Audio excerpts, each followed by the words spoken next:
उपस्थित आदरणीय प्रधानाचार्य, उप प्रधानाचार्य, सभी शिक्षकगण एवं मेरे प्रिय सहपाठियों, आप सभी को मेरा शुभ प्रभात।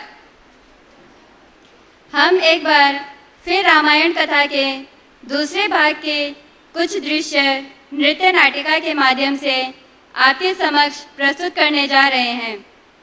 त्रेता युग में तारका सुबाहु राक्षस के वध के बाद ऋषि विश्वामित्र ने भगवान राम और लक्ष्मण के साथ राजा जनक के धनुष यज्ञ में शामिल होने के लिए मिथिला की यात्रा की।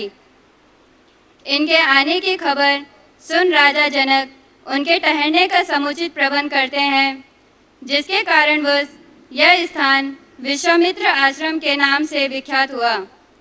रामायण काल के अनुसार इसी जगह पर राम अपने भाई लक्ष्मण के संग गुरु विश्वामित्र के साथ आकर रुके थे। राजा जनक भगवान शिव के वंशज थे और भोलेनाथ का धनुष उनके राजमहल में रखा था। एक बार महाराज जनक ने अपनी पुत्री सीता के स्वयंवर की घोषणा की, प्रत्यंचा को चढ़ा देगा, उसी से मेरी पुत्री सीता का विवाह होगा। शिव धनुष कोई साधारण धनुष नहीं था, बल्कि उस काल का ब्रह्मास्त्र था। उस चमत्कारिक धनुष के संचालन की विधि राजा जनक, माता सीता, भगवान परशुराम और गुरु श्री विश्वामित्र को ही ज्ञात थी। जनक राज को इस बात का डर सताने लगा था कि अगर धनुष रावण के हाथ लग गया तो इस सृष्टि का विनाश हो जाएगा। तब ऋषि विश्वामित्र ने श्री राम को धनुष पर प्रत्यंचा चढ़ाने के लिए बोला। श्री राम विनम्र भाव से ऋषि विश्वामित्र जी को प्रणाम करके शिव धनुष की तरफ बढ़ते हैं, तो वहाँ पर उपस्थित राजा उनका उपहास करने लगते हैं।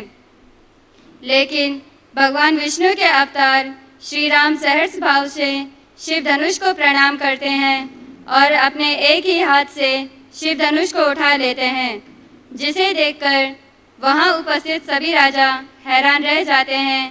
तभी श्री राम धनुष पर प्रत्यंचा चढ़ा देते हैं। सभी दृश्य, रूप, रंग, सज्जा कथा को जीवंत करने के लिए उपयोग किए गए हैं। कथा श्री हरि विष्णु के अवतार श्री राम के जीवन से प्रेरणा लेकर अपने जीवन को शोभायमान और जीवन मुक्त बनाने हेतु प्रोत्साहित करती है। अतः आप सभी से अनुरोध है कि कथा के चित्रण का अपने मानस में अंकित करते हुए हमारा उत्साहवर्धन करें। आप सभी का सादर अभिनंदन। गुण निधान बल निधान कीर्तिमान महाराज, गुण निधान बल निधान कीर्तिमान महाराज, छाई नव विरध वेल, जय जय हो जनक राज। गुण निधान गुण निधान गुण निधान।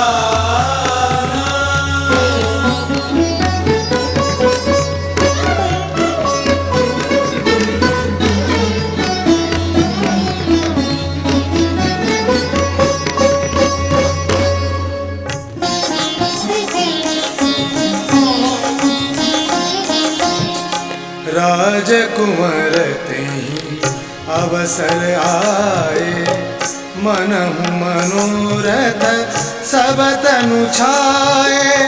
गुण सागर नागर अति वीरा, सुंदर श्यामल गौर शरीरा।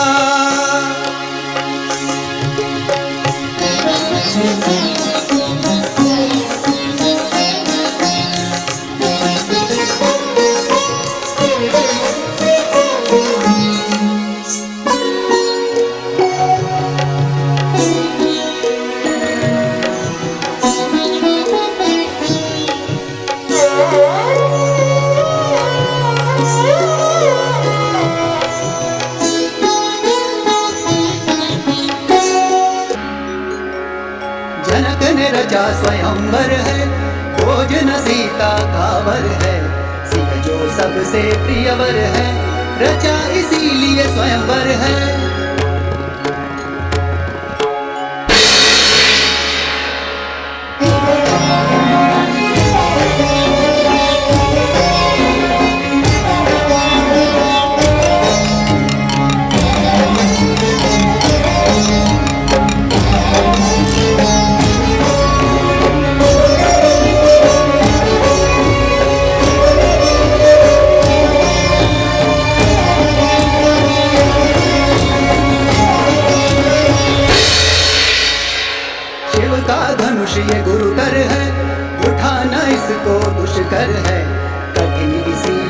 स्वयंवर है, जनक ने रचा स्वयंवर है।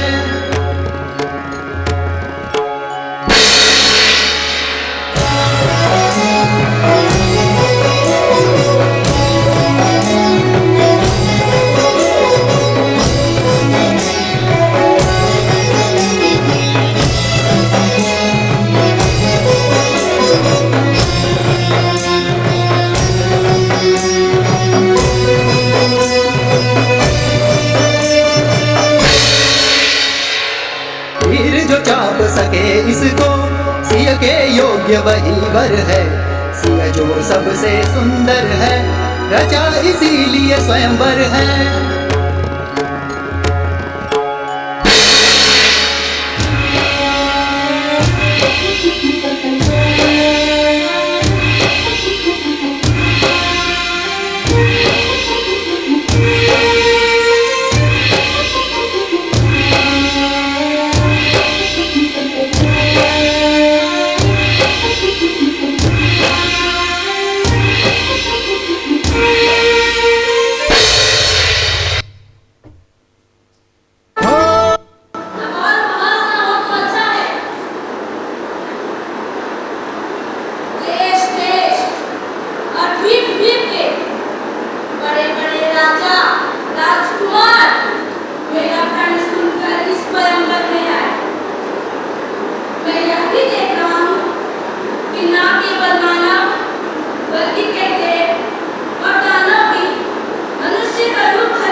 बैठे हैं।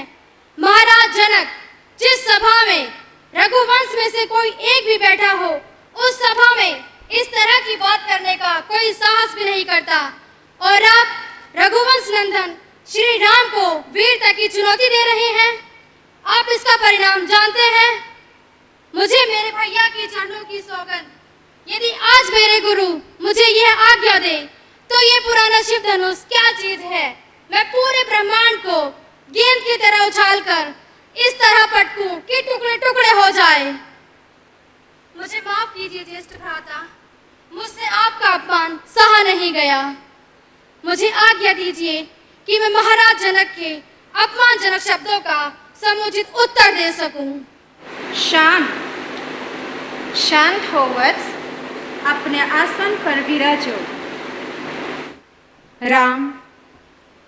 गुरुवर, पिताश्री ने ना ही मुझे स्वयंवर की आज्ञा दी है और ना ही कोई निर्देश दिया है। इस सभा में इसी समय तुम्हारा पिता कौन है राम? मुझे स्मरण है गुरुवर कि मेरे पिताश्री ने मेरा उत्तरदायित्व आपको सौंपा है, इसलिए आप ही मेरे माता हैं, मेरे पिता हैं, मेरे प्रभु हैं। इस भारी सभा में अपमानित करने वाले वचन सुनकर भी तुम मौन रहे, ताकि मेरे शिष्य होने की मर्यादा न मिटे। स्वयं मुझसे भी अनुमति नहीं मांगी, ताकि अयोध्या की मर्यादा धूमित न हो। तो जाओ राम, आदेश है तुम्हारे इस पिता तुल्य गुरु का, मिथिला और मैथिली की मर्यादा को भंग होने से रोको। हर लोग एक विवश पिता की लज्जा और गर्वित कर दो, अयोध्यापति के साथ साथ अपने गुरु को भी। साधो शिव का धनुष राम।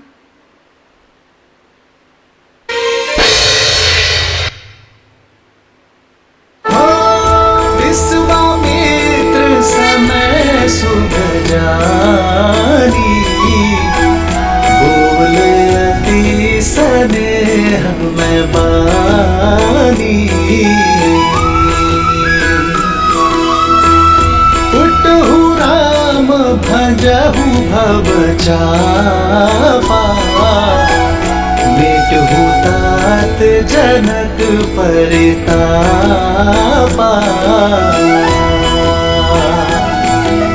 चलत राम सब पुर नर नारी, पुलक पूरी तन भय सुखारी।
किसने धन तोड़ा जनक मुझे बतलाओ, अपराध किया है जिसने उसको लाओ। टूटा धनुष स्पर्श से नहीं राम का दोष, मुनिवर बिन कारण ही क्यों करते हो रोष। कौशिक सुनो मंद यह बालक, कुटिल कालवश निज कुल घातक। तुम ही लागत जो यह प्यारा, बतला देहु पर कोप अमर। वीर नहीं अपना बल गाते, करना है करके दिखलाते। यह सुनकर तिरछा किया मुनि ने कठिन उठा, रंग भूमि में मच गया भारी हाहाकार।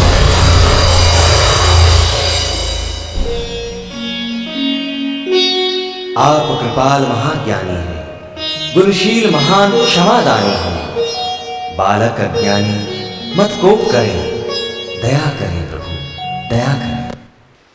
श्री राम व सीता का विवाह संपन्न होने के साथ ऋषि वशिष्ठ ने राजा जनक व उनके छोटे भाई कुशध्वज की पुत्रियों मांडवी, सुतकीर्ति व उर्मिला का विवाह राजा दशरथ के अन्य 3 पुत्रों से तय किया, जिसमें मांडवी का विवाह भरत से, उर्मिला का विवाह लक्ष्मण से, सुतकीर्ति का विवाह शत्रुघ्न से संपन्न हुआ।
सीता कल्याण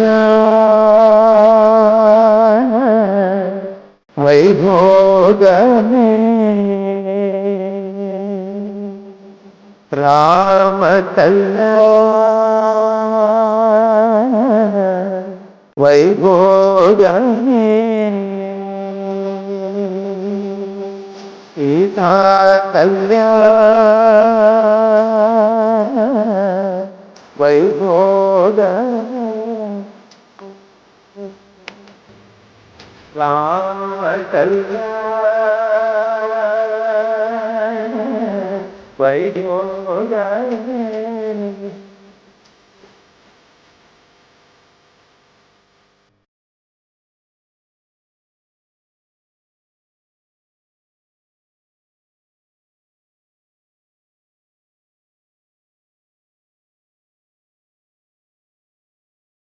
पवन तुलसी पात्र पावन प्रभितो रमणीय व्यास पवन तुलसी पात्र पावन प्रभितो रमणीय व्यास सीता कल्याण वैभोग राम कल्याण वैभोग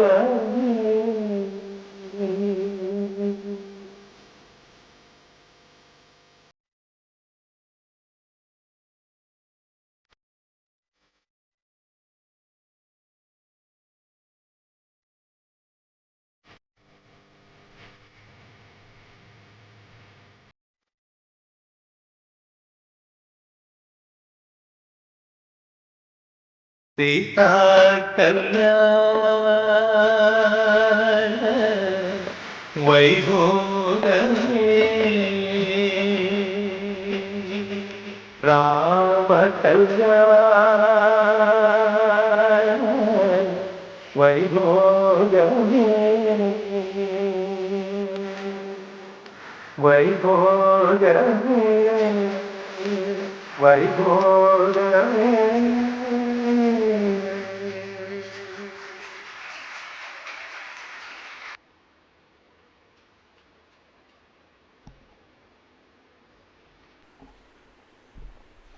मैं धन्यवाद देना चाहती हूँ अपने सभी सहपाठियों को कि उन्होंने इतनी सुंदर प्रस्तुति इस मंच पर प्रदर्शन की। एक बार फिर से उनसे जोरदार तालियां हो जाएं।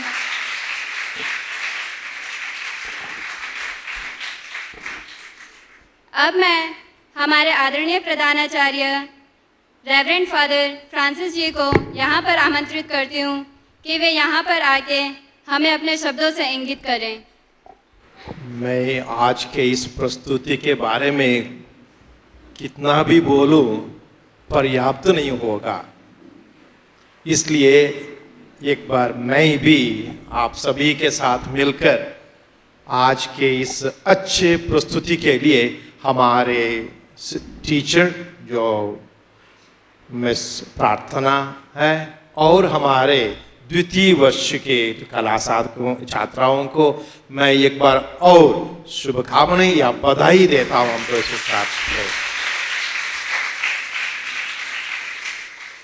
शायद इतना अच्छा या बढ़िया या उच्चतर का प्रोग्राम मैंने पहली बार देखा आज नव साधना में, इसलिए बहुत बढ़िया रहा। It was beautiful also emotional.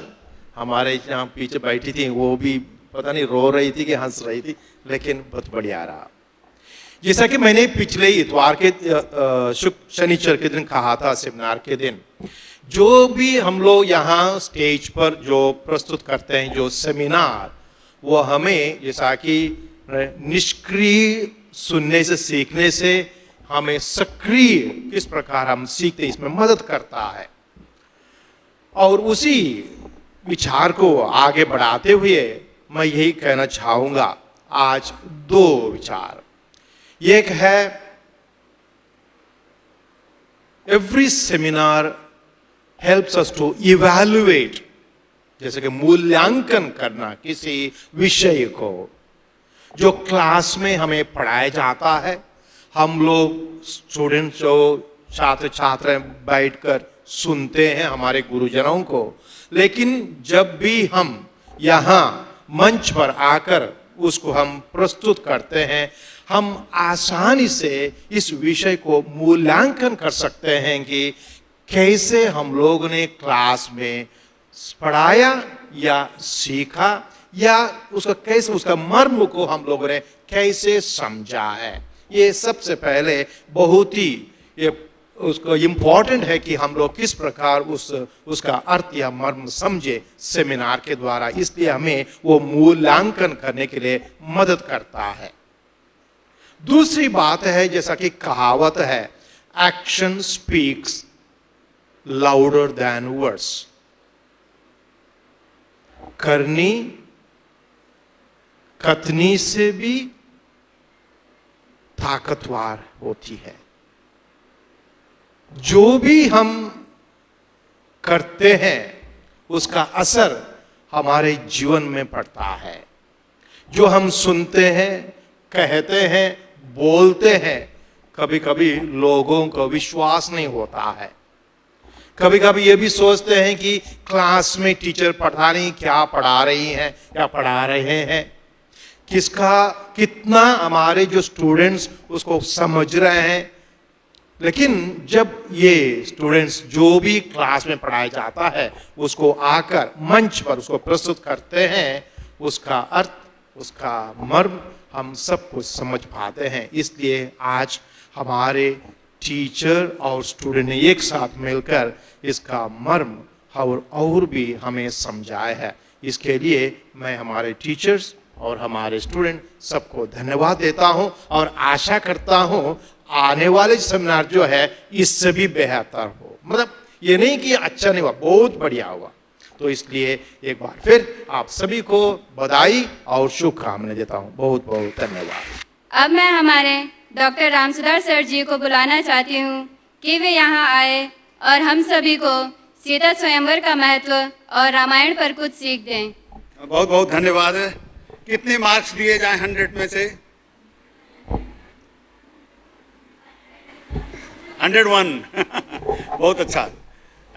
Honourable father, respected sister and my dear teachers और मेरे बहुत ही प्यारे सभी कला साधक, सचमुच आज की प्रस्तुति जैसे हर बार होती है आपकी प्रस्तुतियाँ, उसी तरह से बहुत ही अद्भुत, नपी तुली, सभी पात्रों का चयन, एक एक स्टेप और कथा बहुत छोटी है। राम लक्ष्मण का विश्वामित्र के साथ जनकपुर आना, वहाँ पर स्वयंवर की व्यवस्था है, धनुष रखा हुआ है, उसे तोड़ना है, देश देश से राजा सब आए हुए हैं और जनक ने प्रतिज्ञा कर रखी है कि जो धनुष तोड़ेगा उससे सीता का विवाह होगा। बहुत छोटी कथा है। सभी हार जाते हैं। कोट सहस दस एक ही 12 लगे उठावन उठाई न पारा। करोड़ों हजारों लोग उठाते हैं और उठ नहीं टरा ही न टारा, अपने जगह से खिसकती नहीं है। और राम उसको विश्वामित्र की आज्ञा लेकर के तोड़ते हैं और फिर परशुराम का आगमन होता है और फिर चारों भाइयों का विवाह होता है। कथा इतनी छोटी सी ली गई है, लेकिन इस छोटी कथा से मानस के पूरे मर्म को समझा जा सकता है। रामचरितमानस केवल कथा नहीं है, केवल पुस्तक नहीं है, ये हमारे जीवन का एक ग्रंथ है। इसीलिए आप देखेंगे राम की मर्यादा यहाँ क्या दिखाई दी है। कौन सी मर्यादा है? आपने स्पष्ट देखा होगा, धनुष कौन नहीं तोड़ पाया जिसके भीतर अहंकार है। कोई भी सफलता वह व्यक्ति नहीं पाएगा जो अपने ऊपर अहंकार रखा है कि मुझसे मजबूत कोई नहीं। और जो विनम्र है, इतना विनम्र है, राम जैसा विनम्र है, अपने गुरु से भी कहता है कि नहीं, पिता ने तो नहीं कहा है, लेकिन जब गुरु कहता है कि मैं पिता हूं गुरु के नाते, फिर आता है। परशुराम आते हैं इस संदर्भ में। परशुराम का एक अलग संदर्भ तुलसीदास ने मानस में रखा है। परशुराम बिल्कुल क्रोध के, परशुराम भी अवतार हैं। इन अवतारों की अब परिकल्पना करो, भारतीय संस्कृति में या हिंदुइज्म में जो अवतारों की परिकल्पना है वो अवतार जैसा नहीं कुछ है। वो मनुष्यता का विकास है। इस सृष्टि में जब चारों तरफ जल था तो पहले एक ऐसा जीव पैदा हुआ जो केवल जल में रह सकता था, मछली। धीरे धीरे प्रकृति बदलती है, कच्छप आता है जो जल और थल दोनों में रह सकता है। उसके बाद जब विकसित होता है तो शूकर आता है, पशुत्व की पूर्णता है, उससे ज्यादा पशु नहीं हो सकता है। उसके बाद जब बढ़ता है मनुष्यता का विकास है, उसके बाद बढ़ता है तो नरसिंह अवतार है, आधा सिंह है और आधा मनुष्य है। और उसके बाद जब ऊपर आता है, शरीर तो मनुष्य का हो गया, वह परशुराम है, लेकिन मनुष्यता के गुण नहीं है। क्रोध है, फरसा रखा हुआ है कंधे पर, विनाश कर रहा है क्षत्रियों का पूरी पृथ्वी पर से। क्रोध है। और फिर राम आते हैं जो मर्यादा है, आदर्श हैं। उस आदर्श की मर्यादा हम लोग देखें। लक्ष्मण के भीतर क्रोध है। आप लक्ष्मण के चरित्र को यहाँ देखे होंगे, जिस भी हमारे कलाविद ने उठाया है, उसके भीतर क्रोध है। जब जनक वहां से कहते हैं कि वीर विहीन मही मैं जानी, लिखा न विधि वैदेही विवाहु, लिखा ही नहीं है ब्रह्मा ने सीता का विवाह, और वीर विहीन मही, तब लक्ष्मण की भुजा। और लक्ष्मण कहते हैं कंदुक यूं ब्रह्मांड उठाऊं, एक गेंद की तरह से पूरा ब्रह्मांड उठा लूं, लेकिन दिक्कत है कि बड़े भाई हैं, नहीं तो हम ही तोड़ करके विवाह कर लेते। ये क्रोध है लक्ष्मण के साथ, और लक्ष्मण का यह क्रोध परशुराम के समय भी दिखाई दिया। राम शांत हैं। राम की सबसे बड़ी विशेषता क्या है? चाहे सुख हो, चाहे दुख हो, चाहे विपत्ति हो, चाहे आपदा हो, राम पूरी तरह से शांत हैं। लक्ष्मण कहते हैं परशुराम से, बहुधनु ही तोरी लड़काई, कभू न असर कीन गोसाई। हे मुनि परशुराम जी, ऐसी ऐसी धनुष तो हम बचपन में खेलते खेलते बहुत तोड़े हैं, आपने कभी गुस्सा तो नहीं किया। ये क्रोध और भड़काते हैं, लेकिन राम उनके सामने विनम्र हैं। राम की इसी विनम्रता ने केवल भारत नहीं, भारत के लोक लोक में आप देखिए ना, राम और सीता कैसे लोक में व्याप्त हैं। इस देश का हर पिता दशरथ है, हर माँ कौशल्या है, उसका हर बेटा राम है, उसकी हर बहू सीता है। लोकगीतों को आप देखो ना, दूसरा कोई है ही नहीं है। दूल्हा जो है वह राम बना है, दुल्हन जो है वह सीता बनी है। होली भी खेल रहे हैं, केकरे हाथ कनक पिचकारी, केकरे हाथ अबीरा। राम के हाथे कनक पिचकारी, सीता के हाथे अबीरा। बसे हुए हैं जन जन में, मन मन में राम बसे हैं। एक व्यक्ति के रूप में नहीं, उसी एक विनम्रता के चरित्र के रूप में बसे हुए हैं। यही कारण है कि केवल भारत नहीं, एक अद्भुत पुस्तक का नाम आपको बताऊंगा, फादर कॉमिल बुल्के की एक किताब है राम कथा। इस किताब को पढ़ना चाहिए। पूरी दुनिया के हर देश में, इंडोनेशिया, मलेशिया से लेकर के मॉरिशस, हर देशों में राम की कथा, भारत के हर प्रांतों में राम की कथा किस तरह से व्याप्त है। राम हमारे जन जन में व्याप्त हैं। इसीलिए हम कहते हैं, जब मिलते हैं तो कहते हैं राम राम जी। बच्चा पैदा होता है तो कहते हैं राम ने जन्म लिया। जब मरते हैं तब भी कहते हैं राम नाम सत्य है। राम हमारे प्रण प्रण में हैं। किसी धर्म के नहीं राम हैं, किसी विशेष जाति के राम नहीं हैं। राम की मर्यादा है। इसलिए हर कला साधक को अहंकार अगर करोगे, धनुष नहीं टूटेगा। आपको भी एक धनुष क्या है? लक्ष्य है। धनुष क्या है? कुछ नहीं है, एक लक्ष्य है।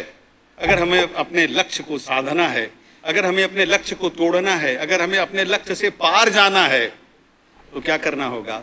विनम्र बनो, विनम्र बनो, विनम्र बनो। धन्यवाद और बहुत बहुत बधाई प्रार्थना को और इन कला साधकों ने अद्भुत अद्भुत दिया। और जिन्होंने साज सज्जा की, जिन्होंने आप सब जैसे क्या हुए होंगे, विभोर हो गए होंगे, उसी तरह मैं भी विभोर हुआ। और खास करके नाम किसी का नहीं लूंगा, सबने बहुत अच्छा अच्छा किया। राजा जनक थोड़ा ज्यादा उछल रहा था। बहुत बहुत धन्यवाद। धन्यवाद सर। आशा करते हैं कि आप सभी रामायण को लेकर सीता स्वयंवर के महत्व को समझे होंगे। इसी के साथ मैं अपनी सहपाठी शोभा को धन्यवाद ज्ञापन करने के लिए आमंत्रित करती हूँ। आप सभी को नमस्कार। सर्वप्रथम हम पिता ईश्वर को धन्यवाद देते हैं, जिनके द्वारा, जिनके आशीष और कृपा के द्वारा हम द्वितीय वर्ष की छात्राओं के मंच प्रदर्शन के लिए यहाँ पे सभी कोई आए और अपना कीमती मूल्यवान समय हम लोग को दिए। इसके लिए आप सभी को धन्यवाद। आज के हमारे इस मंच प्रदर्शन का हिस्सा बनने के लिए आप सभी को तहे दिल से धन्यवाद। हमारे इस मंच प्रदर्शन को सफल बनाने में बहुत से लोगों का विशेष योगदान रहा है। सर्वप्रथम हम नव साधना के डायरेक्टर फादर फ्रांसिस डिसोजा को धन्यवाद देते हैं कि जिन्होंने हमें यह सुंदर अवसर प्रदान किए कि इस छोटी सी मंच पे हमारा सुंदर सा छोटा सा प्रोग्राम दिखा सके। साथ ही साथ हम सिस्टर सरल को भी धन्यवाद देते हैं जिनके बहुत सारे सहयोग हमारे इस मंच प्रदर्शन में रहा है। हम विशेष रूप से प्रार्थना मैम को धन्यवाद देते हैं जिनके सहयोग के बिना हमारा इस मंच प्रदर्शन नामुमकिन ही था। उनके सहयोग से हम सब इतना कर पाए, कुछ भी नहीं किए थे हम लोग। उनके वजह से हम आज इतना सारे आप लोगों के सामने हम अपना प्रदर्शन करने पाए। इसके लिए आपको बहुत बहुत धन्यवाद मैम। हम कामनी सर जी को भी धन्यवाद देते हैं जिन्होंने हमारे आज की इस मंच प्रदर्शन को लिखित रूप में प्रदर्शन किया, जिससे हम इस मंच प्रदर्शन को आसानी से समझने में सक्षम हुए। धन्यवाद सर। हम धन्यवाद देते हैं हमारी तकनीकी क्षेत्र के सभी स्टाफ को जिन्होंने हमारा भरपूर सहयोग किया। हम धन्यवाद देते हैं सूरज भैया और नीरज भैया को भी जिन्होंने लाइट सिस्टम और साउंड सिस्टम की हमारी मंच प्रदर्शन के लिए व्यवस्था किए। फादर जोसेफ और बिनोय भैया को भी धन्यवाद देते हैं जिन्होंने हमारे छोटे सा मंच प्रदर्शन के लिए अपना शूटिंग और कैमरा के लिए भी धन्यवाद देते हैं। धन्यवाद फादर एंड भैया। फिर से और एक बार अंत में सभी को धन्यवाद देना चाहती हूँ कि आप सब अपना कीमती मूल्यवान समय हमारे इस छोटा सा मंच प्रदर्शन नृत्य नाटिका को देखने के लिए आप आए, इसके लिए धन्यवाद। फिर से और एक बार सबको और एक दिल से गहराई से हम धन्यवाद देते हैं सेकेंड ईयर की छात्राएं की तरफ से। आप सभी को तहे दिल से धन्यवाद धन्यवाद धन्यवाद धन्यवाद।